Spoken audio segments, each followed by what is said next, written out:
Rapport de mission. Chasse aux cryptides. Le médecin Sarsaparilla a eu l'autorisation de déployer une squad pour un projet scientifique. Squad composée de lui-même évidemment, ainsi que le fidèle soldat première classe Robin Marocci, notre milicien de poche et l'apprenti infirmière du médecin internal. Le but était simple.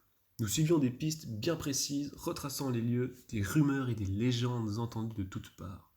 Nous allions tenter de trouver ces fameux cryptides, coûte que coûte, voir s'ils existaient bel et bien. Et bien sûr, si ces créatures venaient à exister, je ne manquerais pas de prélever des échantillons de sang et de certains tissus pour le projet nommé C-137, ce qui était le but premier après tout. Tout d'abord, notre première étape était la sécurisation et la remise en marche de l'usine de munitions pour s'armer comme il se devait avant la chasse. Nous n'allions quand même pas foncer non préparés contre des monstres, même si personne n'a trouvé de preuves concrètes prouvant leur existence. Tomber dessus aurait été un vrai suicide. Vous vous imaginez bien, ce sont des monstres après tout. La mise en marche et le bruit attira malheureusement beaucoup de bestioles et de ghouls. Nous avons donc dû laisser le soldat Robin Marocci sur place pour la défendre, sans quoi tous nos efforts auraient été perdus en vain. Une fois prêts et armés, la visite de ces lieux hantés dont parlaient les rumeurs put enfin commencer. Certains lieux ne furent que des endroits lugubres, laissant les peureux s'imaginer des choses où l'on s'en prend à leur petite vie minable. Bref, des pertes de temps quoi. Mais, en arrivant à la maison de Freddy, notre infirmière se stoppa net.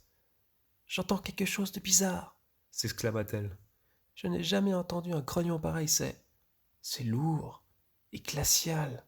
Il me donne la chair de poule. » Tout d'un coup, un bruit de pas, un hurlement énorme, et notre milicien qui se retourne et nous regarde avec un visage marqué par la peur.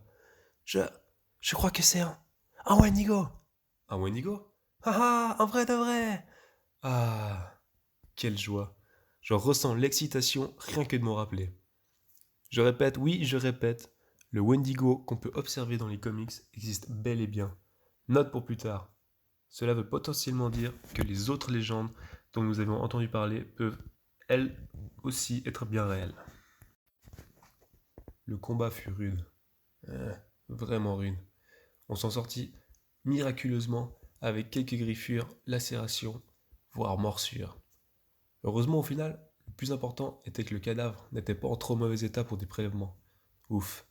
Enfin, nous avions quand même dû nous séparer de l'infirmière qui, elle, était dans un sale état. Elle ne pouvait plus continuer la mission. Nous ne nous sommes évidemment pas arrêtés sur cette découverte, il m'en fallait plus. Et on en trouva plus. Nous sommes tombés sur un deuxième Wendigo dans les marais. Mais malheureusement pour nous, on s'est fait attaquer en même temps par un foutu méga paresseux. C'est un paresseux mais en plus grand, je pense. Et la bête, une fois morte, tomba pile, sur le cadavre fraîchement abattu du Wendigo et le réduisait en bouillie. 2 tonnes. Sur quoi ? Allez, 50 kilos ? La catastrophe. J'aurais presque préféré que ce soit le milicien qui se retrouve à sous méga paresseux. Au moins comme ça, j'aurais pu comparer les prélèvements entre lui et la première trouvaille vers la maison de Freddy. Enfin bref. Après ça, nous avons dû écourter la mission car le milicien s'est pris un coup de crosse dans la figure par un de ces super mutants verts quand nous marchions vers le lieu suivant. Il frôla la commotion cérébrale. Et quant à moi, j'ai attrapé une fièvre dans ces foutus marais et je crois que ça s'entend là. Mais enfin bref, je ne vais pas laisser tomber. Ces autres cryptides là, le Mothman, le monstre de Flatwood, de Grafton, je les aurai tous. Tous!